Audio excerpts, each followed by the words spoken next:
Hello everyone, welcome to the channel Be an Architect.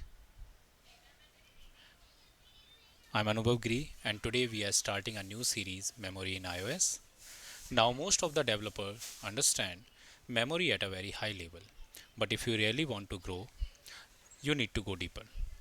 Not just what memory is, but how it behaves under the hood. And that's exactly what we'll do in this series. So let's start with something very simple but very powerful, let and var. Now, I am not here to compare them. Instead, I want to answer three questions: what is let, what is var, and most importantly, why does let exist? Let's begin.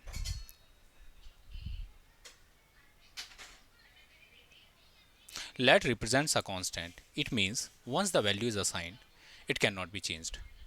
This immutability is enforced by Swift language design, compiler rules, and memory binding. On the other hand, var represents a variable. It allows mutation, meaning you can change its value after initialization. Now here's where things get interesting.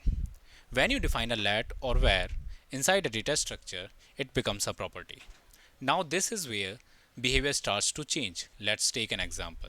If you define a struct and create a constant instance, even if its properties are declared with variable, you still cannot modify them. Why? Let's firstly check an example. As soon as I am trying to reassign, compiler is throwing an error, that is, user is a let constant and cannot be assigned to a property.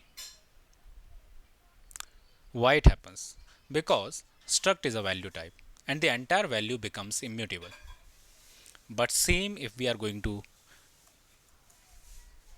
implement it for the class, we'll see a difference. Here we'll see I have created a constant of the class user, but still compiler is not throwing an error. Why so? Because class is a reference type. So here let makes this constant reference of the class instead of making the user constant, and that's the major difference here. So if I'll summarize, let is a constant which is immutable in nature, var is a variable which is mutable in nature, but more importantly they behave differently in value types and in reference types. So now here's an architecture mindset shift. As an engineer, you choose between let and var, but as an architect, you start with let by default. And only you use var when mutation is truly required, because immutability gives you better performance, safer code, and improved thread safety.